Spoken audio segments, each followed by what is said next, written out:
We go now to Lebanon and New York City for a conversation with Palestinian artists in Lebanon, moderated by Catherine Correa, arts professor at New York University and affiliate producer with Noor Theater. Welcome, Catherine. Hello, everybody. I hope you can hear me properly. Just to introduce myself and this session to begin, my name is Catherine Corey. I am a Lebanese American arts professor, Tisch School of the Arts at New York University, and an affiliate producer with the Noor Theater, as well as the founder of the Arab Voices Project. I'm joining you from New York City, from Manhattan, the ancestral home of the Lenape people. And I'm very proud to be taking part in 24 Hours for Palestine to support the brilliant Palestinian artists with whom I have worked and to acknowledge the genocide in Gaza and the ongoing siege that all Palestinians experience. We are now in session 4 of 24 Hours for Palestine, part 2, and I'm honored to introduce the speakers who are joining me to talk about Palestinian artists in Lebanon. These artists are part of the Arab Voices Project, which started in 2016 and has brought together playwrights, directors, and actors from Lebanon, Egypt, Jordan, Palestine, with Arab American theater artists. Most recently, Arab Voices took place in Beirut last September, when I had the pleasure of working with all of the speakers, and many more, who I hope are listening in, until attacks began in the south of Beirut and we needed to end the program early.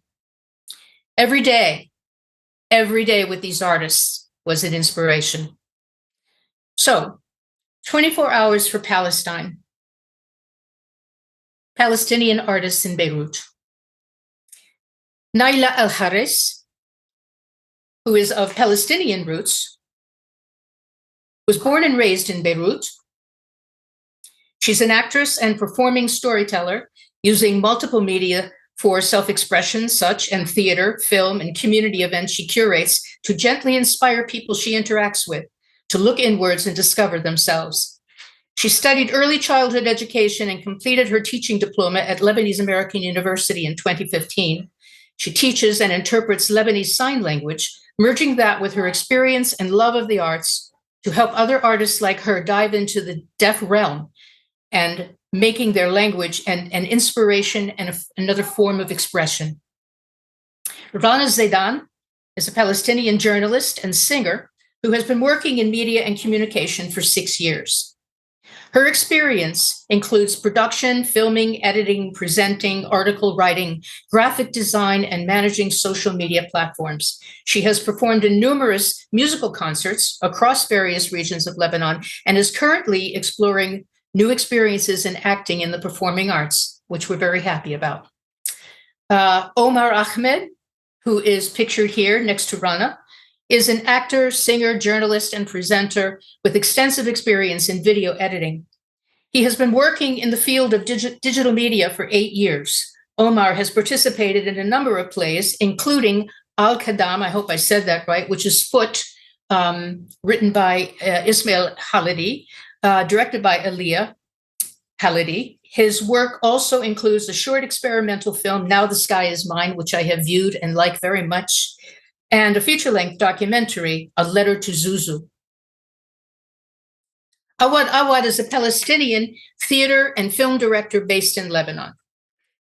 He holds a bachelor's degree in theater and communication arts from the Lebanese American University. In addition to his work as a director and playwright, he is also an actor and art director. Awad has written and directed 14 plays, including his own play, Ayube. Beyond his work in theater and film, Awad has contributed to festival coordination, serving as the festival director for Festival Next at the Lebanese American University and Mishkal Festival at Al Medina Theater for the last 7 years. He has also led numerous theater training and performance workshops across Lebanon, particularly in Palestinian refugee camps. Aliya Khalidi is a theater director, an actress, an academic, and trainer for public speakers and presenters. Aliya has taught history of Arab theater, playwriting, and stage directing at the Lebanese American University. She has directed many plays, including her play Anbara, Foot by Ismail Khalidi, Food and Fadwa by Lemis Zoukak and Jake Cater, and The Hero Never Dies by Awad. Andorra was chosen to represent Lebanon at the Journée Théâtrale de Carthage Festival in Tunis in November 2016. In 2022, she established FADA, that's the Foundation for Arab Dramatic Arts, one of the few independent foundations in the Arab world dedicated to archiving the heritage of Arabic theater through innovative and performative methods that create archives for audiences to enjoy.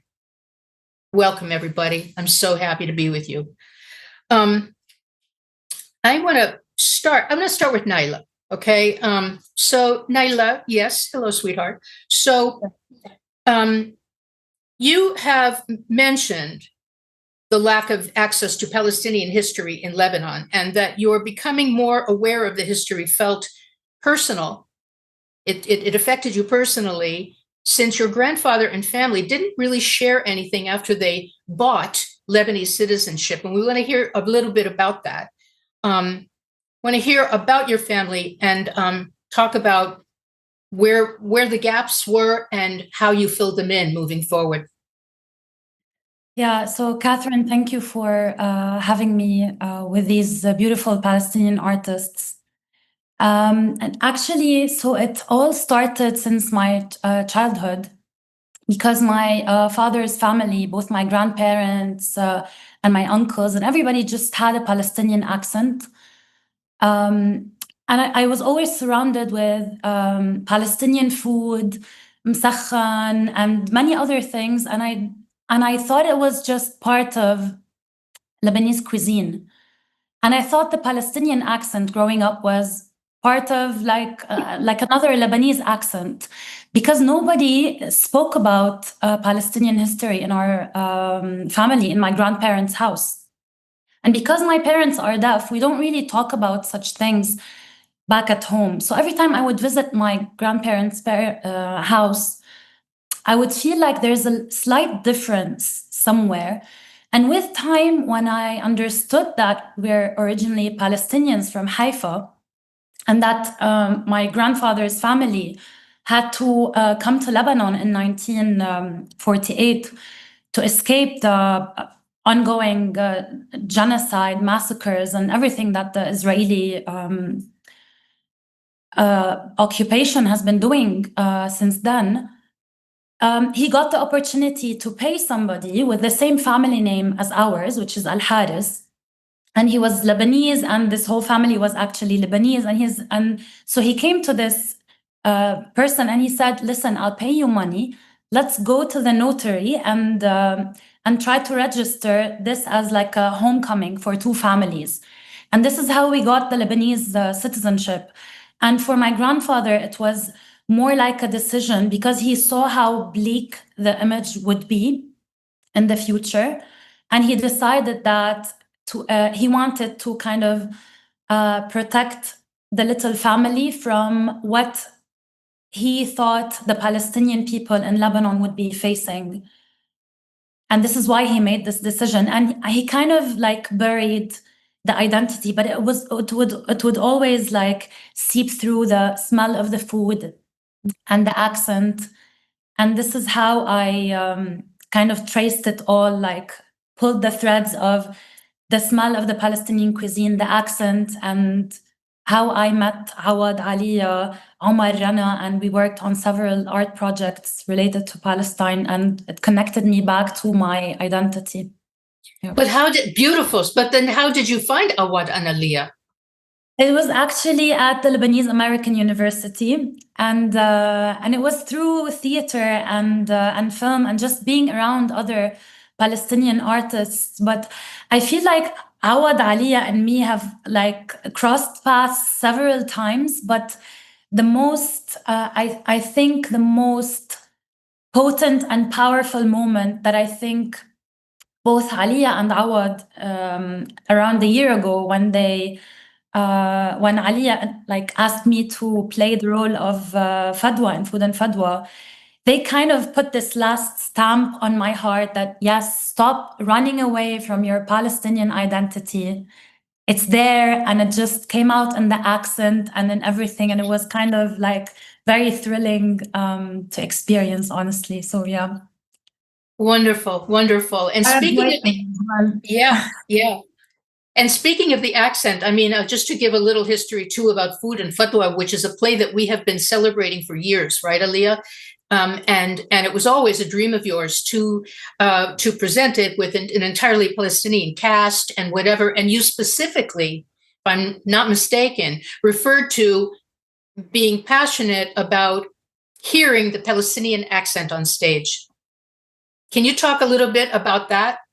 About the opportunities for Palestinian actors to speak with a Palestinian accent in Lebanon?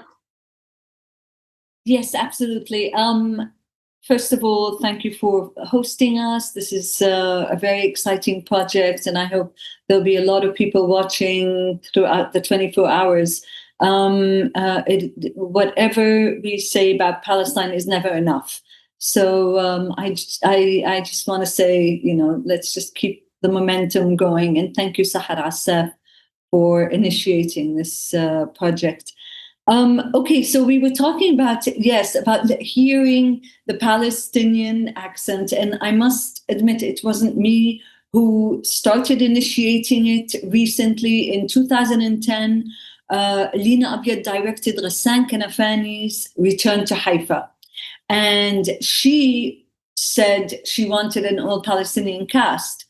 And when she bought Raida Taha, who has now become, a well-known actress, and she bought me to do the Israeli role, but I was speaking in broken Palestinian with an Israeli accent, but it was still a Palestinian. Broken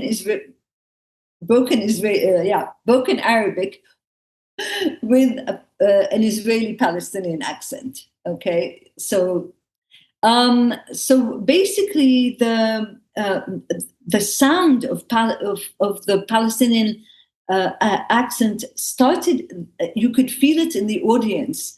As soon as someone would say something, the audience would go, or they would make comments, or they would start talking about something. It was so significant that I then went on and did a play in 2013. And I also asked Raida Taha to play, although the play was set in Lebanon, but we decided to make her into a Palestinian actress.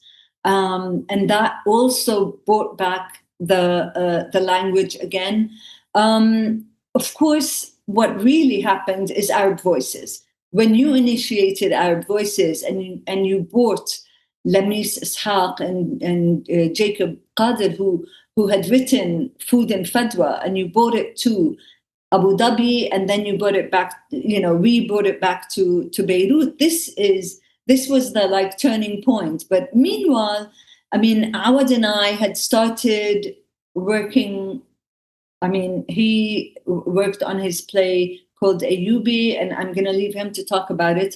But he trained me for a very long time because my mother's Lebanese, my father's Palestinian, so my accent is more Lebanese, although I'm always in between. The Lebanese think I'm Palestinian, the Palestinians think, oh no, she's too Lebanese for us, So this is one of the kind of problems I often have when I am asked to be an actress, because I'm not Lebanese enough to be acting in, a Lebanese role, and I'm not Palestinian enough to get the right accent. Anyway, so listening to a Palestinian accent, I think, was only introduced in 2010 onwards. Previously, honestly, I had not heard of any, unless it was NGOs working with Palestinian, refugees in the camps, and much more, but nothing commercial has come out into Beirut's, major theaters that sounds, with a Palestinian accent. Very interesting. Oh, thank you for talking about that. And, you know, it's interesting that you touched on being Palestinian and Lebanese, because that was actually one of the questions I was going to throw at you was, and you've touched on it with, in terms of language and accent. Is there anything else you can say about what it means to be Palestinian and feeling drawn to being Palestinian, but being Lebanese? And being in Lebanon, does it create other conflicts, or is it a kind of interesting perspective that you can talk about? I think, of course, one grows up as a Palestinian first, because the identity has to be much stronger to prove that the survival of the Palestinian resistance. So I had always known that I was Palestinian, but of course my mom was Lebanese, and I lived in Lebanon and was brought up in Lebanon and born here. But the issue of holding on to your Palestinian identity was always an issue with me. I always maintained that, but it doesn't mean that I would let go of my Lebanese identity, because one of the things is that in the same way that the Palestinians have struggled, my grandmother, for example, struggled for the emancipation of women. My Lebanese grandmother struggled for the emancipation of women. So there was always both these struggles, one that has to do with me being a woman and wanting to, follow in her footsteps, and at the same time being Palestinian and wanting to hold on to my identity. So I believe it makes one much richer in that sense, that you can use both identities in order to struggle even, that extra bit. Got it. In one's art. In one's art. Yeah. Struggling and trying to express whatever you have gone through and what is important for you and what you need to highlight as an artist. Got it. Thank you so much. Rana, you talked a little, when we talked a few weeks ago, you talked also about stories that you got from your mother and grandmother. And I was wondering how much what you learned from your family about your background began to play into your goals as a journalist, for example. You mentioned covering the camps after graduation for a while, right? And I'm just wondering how these narratives have shaped your work as a journalist, as a writer, as a video artist. First of all, thank you for this beautiful project and for hosting us. I born and raised in Lebanon, but I have never lived in a camp myself. But I have always this connection and attachment to the camp. First, through the stories from my mother and my grandmother. They always shared about Shatila camp. They lived in it. So, and later through my journalist work in the camps. So since I was a child, I grew up hearing from my mother and grandmother describe Shatila camp. They told me how the camp felt like one big family where everyone knew each other, and they described the structure of La Shatila camp back then. It was like the buildings are so small, no construction around the camp. My mom told me that when she is on the rooftops, she can see the sea from the camp. Now it's impossible to see anything but the constructions and buildings around the camp. And of course, I heard a lot about the painful history of the Shatila camp, the massacre of Sabra and Shatila, the war of the camps, the repeated evacuations they faced, how the camp never truly returned to its يعني never recovered what it was when my mother was a child. So they lost a lot of things. They lost beloved ones. My mother always talk about her friends and how she and her leg lost her leg during these events. So this trauma she carries all her with all her life. So then when I started work at Camji, it's a platform focuses on the refugees in Lebanon.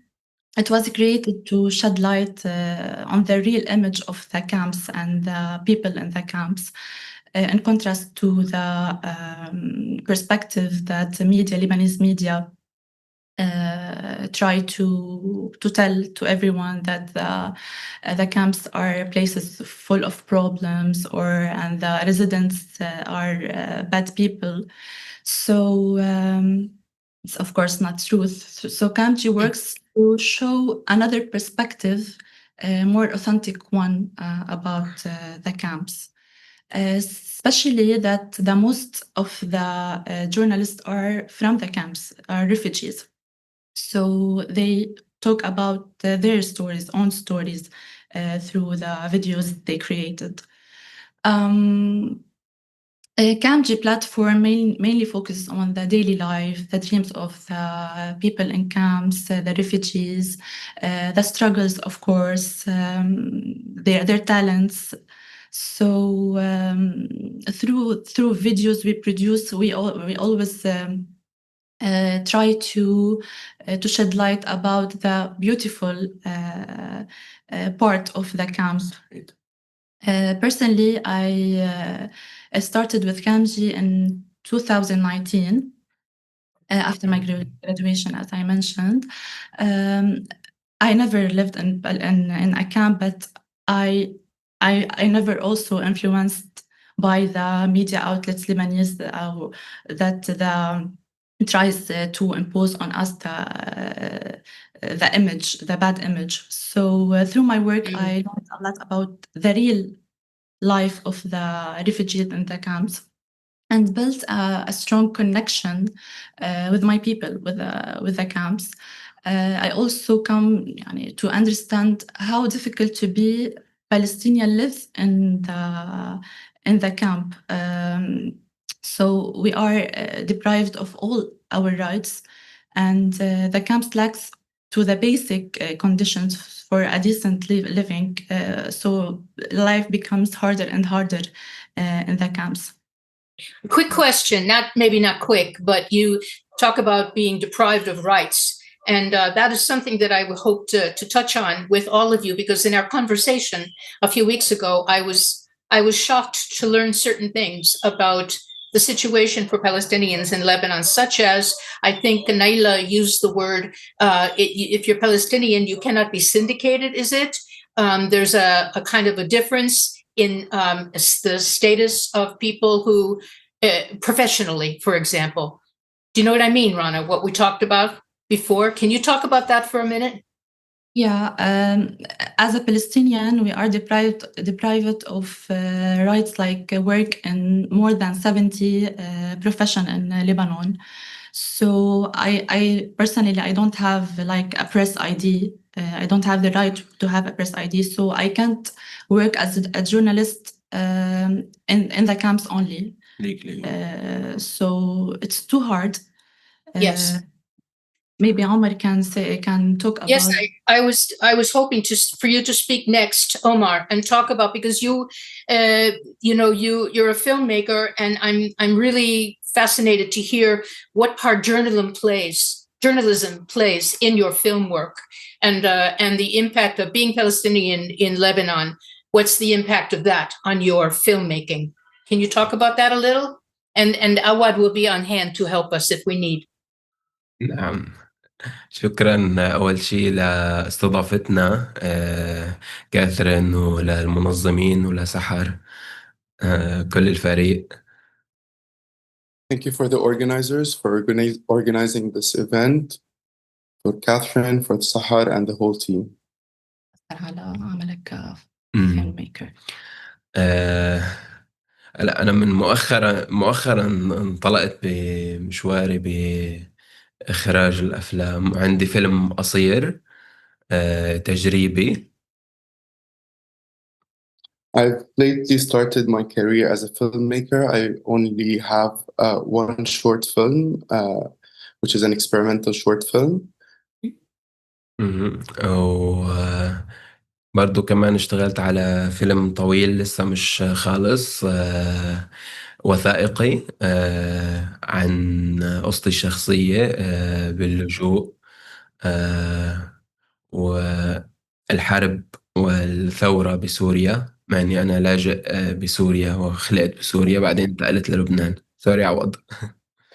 And I've recently created my feature-length documentary that archives my own story as a Palestinian refugee in Syria, because Omar was raised in Syria, and his experience with war, with refugeehood, and his entire life.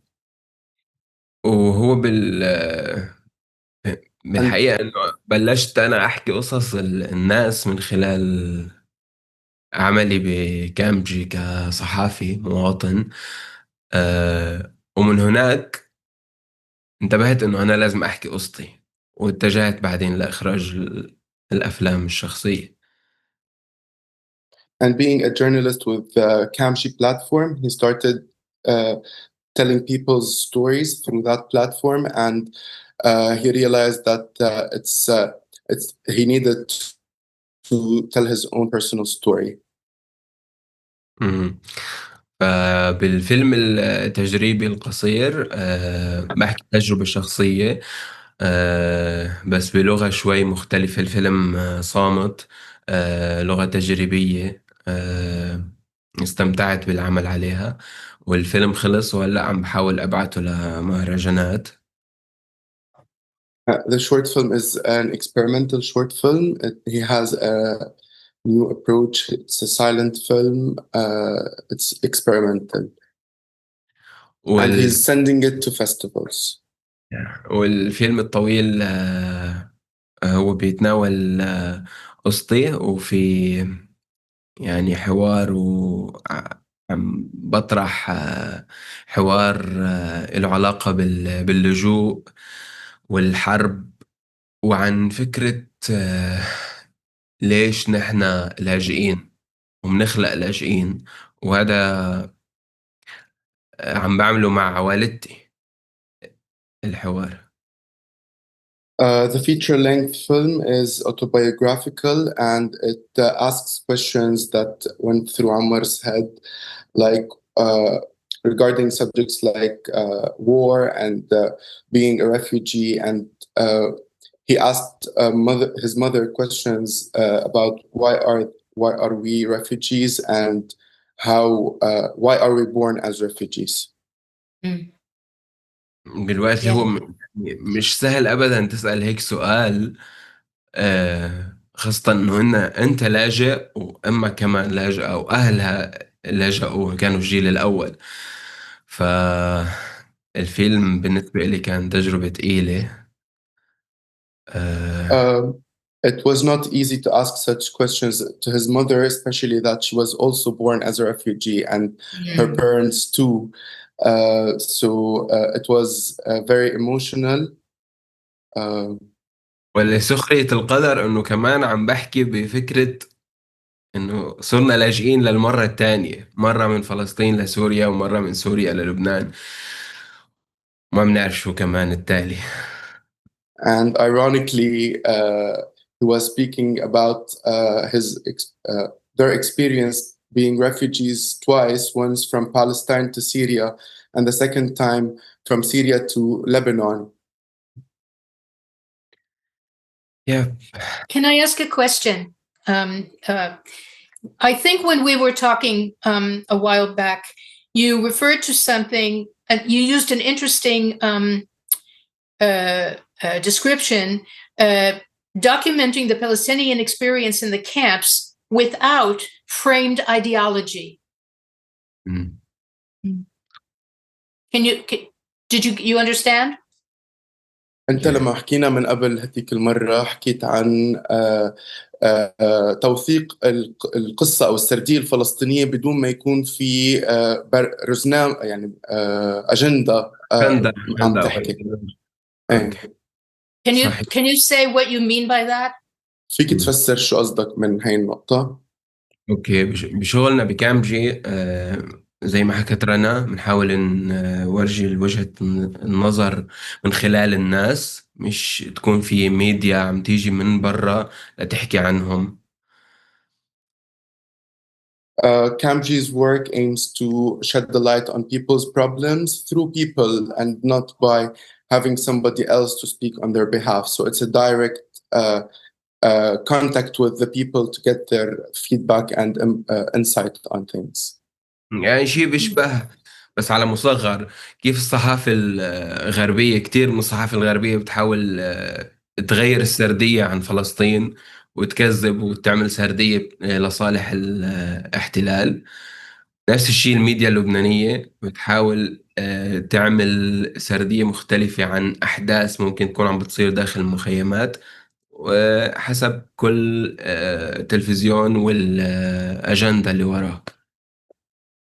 And to opposite, Kamji's work is opposite to what sometimes the foreign media, the local media, or the Arab media might cover the stories or cover the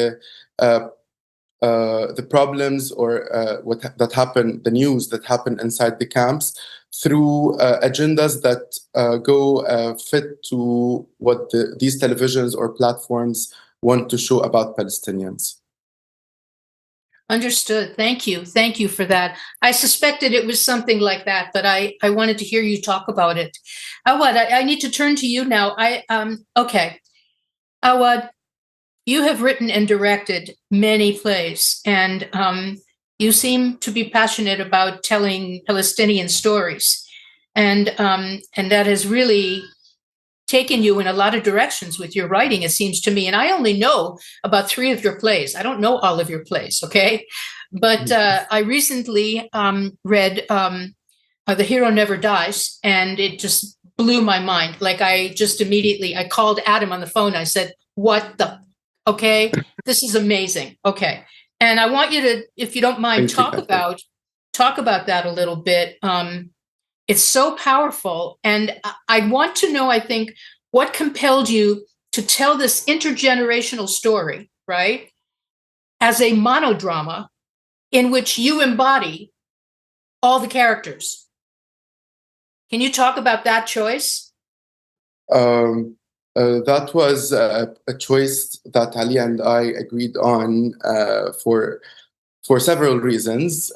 First, we were invited to premiere this play in Venezuela in Festival Internacional de Teatro Progresista. And we wanted a play that could travel light. So we were a compact crew.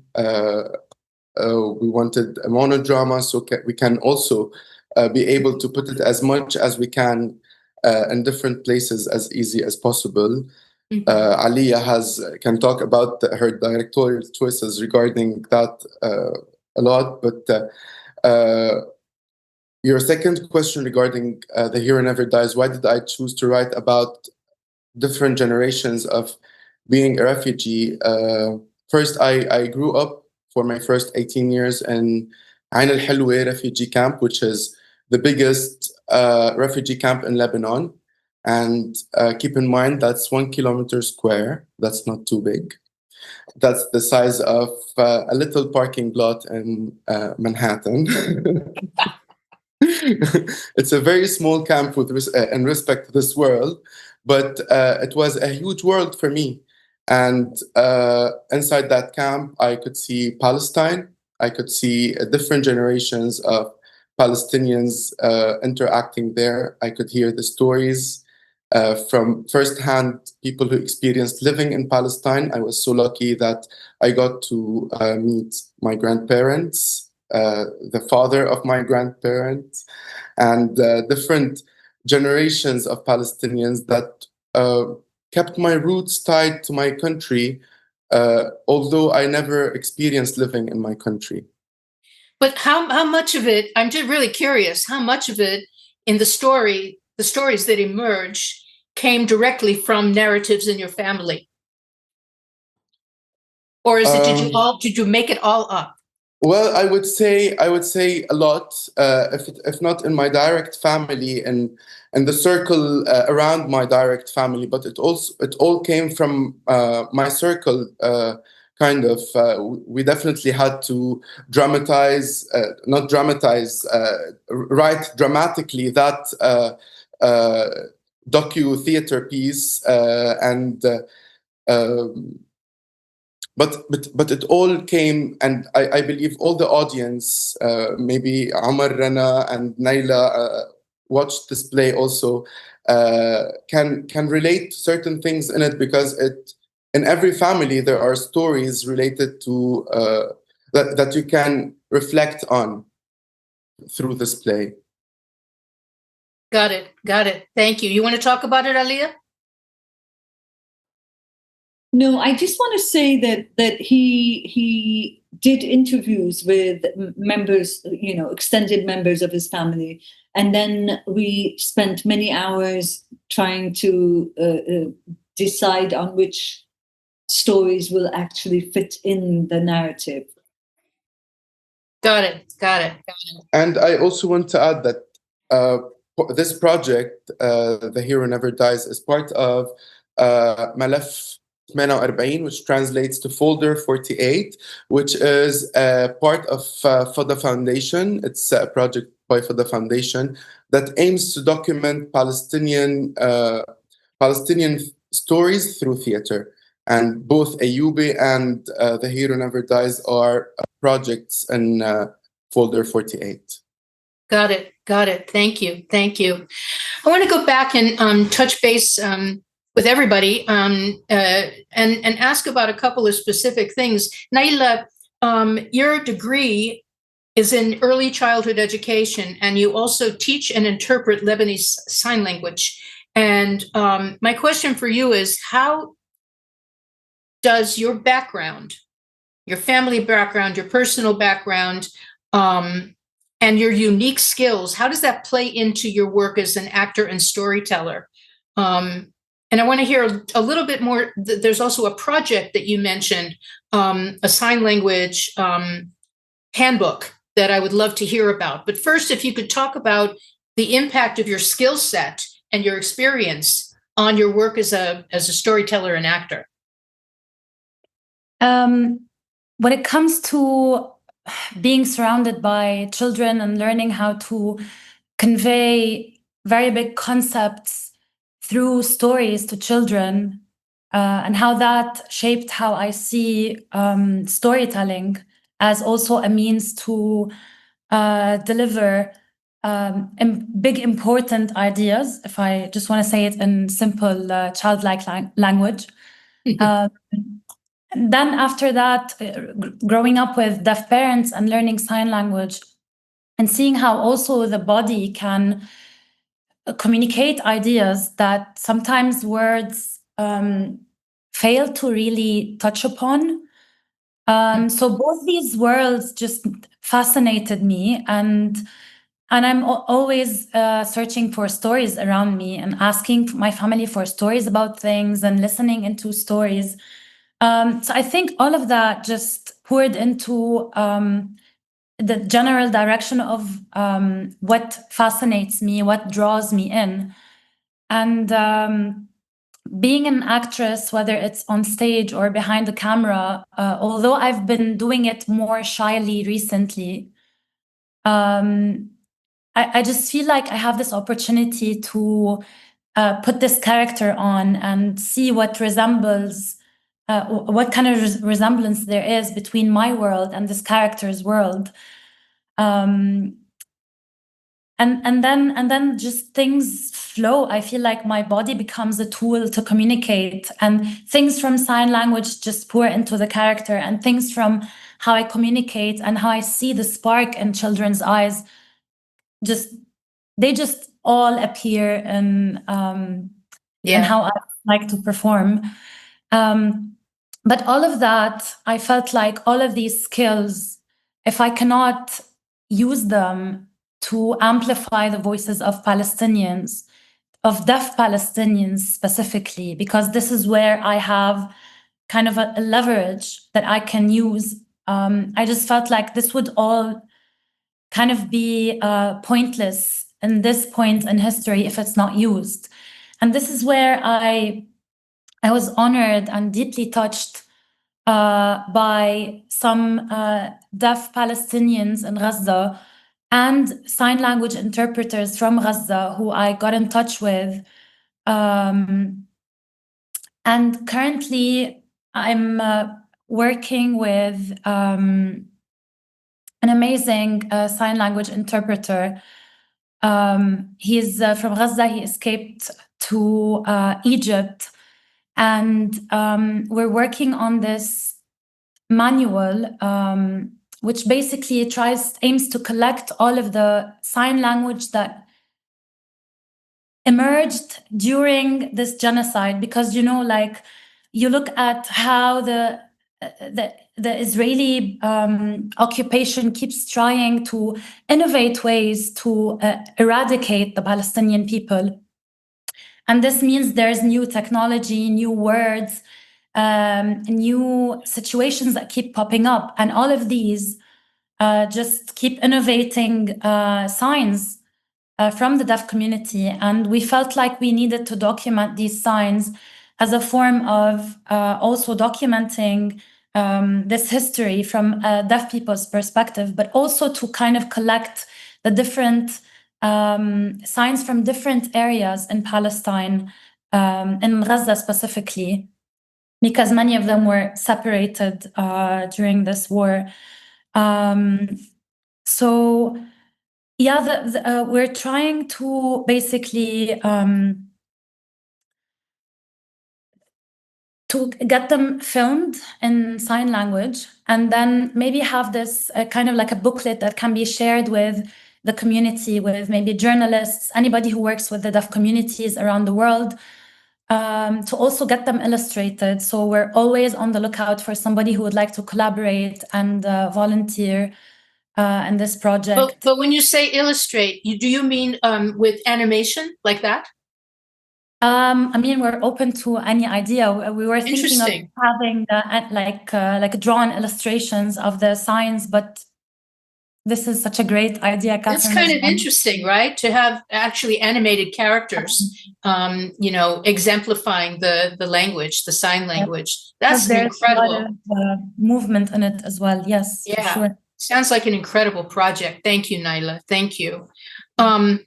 I just want to mention the name of this amazing sign language interpreter who has also helped in research for some of the plays that Awad and Aliya and Omar, Rana and I were trying to work on. And his name is Ihab al-Madhoun. So I send him big salutes and so much love and solidarity and support. Wonderful. Thank you, Naila. So I want to check in about some other projects, personal passions that you all have, the work that you want to see move forward. And Aliya, let's come back to the Foundation for Arab Dramatic Arts. I mean, tell me how it started and where it stands, and how you're feeling about the work. Okay, so FADA, as we call it, Foundation for Arab Dramatic Arts, was an idea that I have had for many, many years, because when I left after graduating from my BA and went to the West, I realized I had no idea about Arabic theater. So finally I did a PhD in Arabic theater. I came back, I started teaching at LAU, and I realized that whenever my students need references about Arabic theater, Lebanese, Palestinian, Syrian theater, they wouldn't find it anywhere. There would be some plays in some libraries, in some universities here and there, but there isn't one coherent place or structure or even a virtual space where one can just press a button and find out what happened in the history of Arabic theater. There are in ministries of culture in some countries in the Arab world these like archiving projects, but there is not one space where one can find information about Arabic theater and a timeline or anything. So what we do in Fada is what we try to do is we try to collect material archives, which is books and scripts and even videos and programs and all that. But we also do something called live archiving. And this is bringing back these archives to life by performing them rather than having someone, for example, if you've got, let's say we want to archive Awad, and he's got 13 plays, and nobody knows anything about them. He's got the scripts, they're in his house, nobody publishes plays anymore. We are in a financial crisis, nobody has money to publish. So what I do is I choose some scenes from Awad's 13 plays and I bring them together and then explain his history and tell it in a performative way. And that way archives become live. So and there are so many different projects that we are doing and will be doing in under the same heading called live archiving, because this is the only way that I think the modern generation, the younger generation, will be able to identify with as an archive. They're not interested in reading books. Very few of them are, unfortunately, but the majority would like to see it and hear it there and then. Wow, that's just amazing. We hadn't talked about that aspect of Fada, so I'm so glad to hear about that. And I hope you'll keep me posted about, because I hope to be back there soon. Absolutely. Don't argue with me. Okay. A couple of other things I wanted to ask. Going back to Omar, I said I was going to ask you about this, and I want to because when I met you, you were an actor in a play that was being directed by Aliya and Mira Sadawi, a play by Ismail Khalidi called Foot, and about a footballer in Gaza whose ability to play football becomes more and more limited. There is one other character in the play who doesn't speak, but he's there. His presence is always there, and he's an Israeli soldier.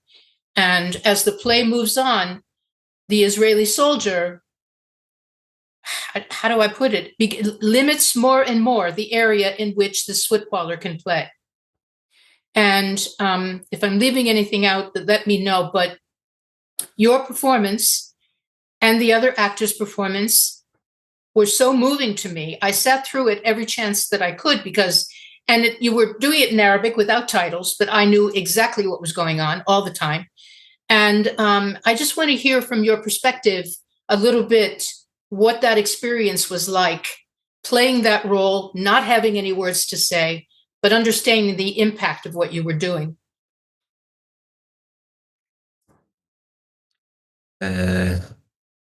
شكرا لأنه ذكرتي هذا المثال وهي المسرحية بتعني لي كتير. عوض معي. Thank you for mentioning this play. It's so dear to my heart. شكرا عوض. وهذا بيبين قديش إنه نحن من زمان عم نحكي عن غزة، وغيرنا كتير من الفنانين عم بيحكوا عن غزة، ووجع غزة وجرح غزة كتير قديم. ما بلش ب7 أكتوبر، كتير كتير قديم. We have been talking, and a lot of artists have been speaking about Gaza, but the occupation and the genocide in Gaza is dates beyond October 7th, way beyond that. هذا الدور كان صعب علي، بس كمان كنت متحمس إنه ألعبه.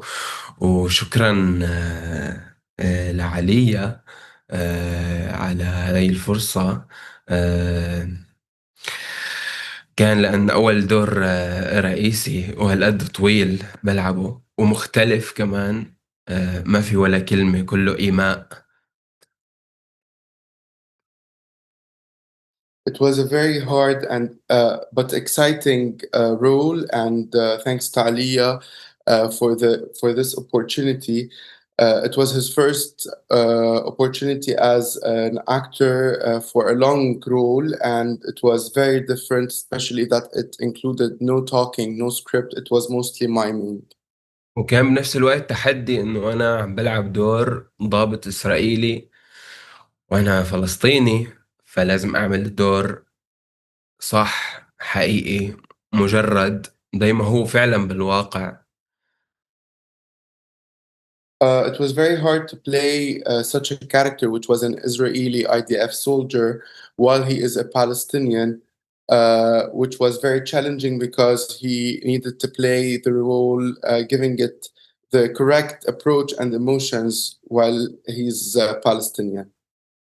وكان صعب خاصة إنه يعني كان هذا الضابط الإسرائيلي كل الوقت عم بيحاول يعني يسرق حق اللاعب اللي من غزة، حقه بالحياة، حقه بإنه يلعب فوتبول. بس كل الوقت قاعد عم بيمارس عملية السرقة، القضم، التضييق والحصار. The IDF soldier in this play was continuously tightening the area where the football player from Gaza could play. He was biting out lands to make the place where he can practice the most beloved sports to his heart, which is football, making it an impossible mission for him to pursue football playing. ف يعني كان في عندي تضارب بالمشاعر كتير كبير، لدرجة يعني هذا المشهد ما بنساه. بعد المسرحية بالكواليس، بعد ما حيينا الجمهور وطلعنا أنا وزميلي عدي اللي كان عم يلعب دور الشاب من غزة،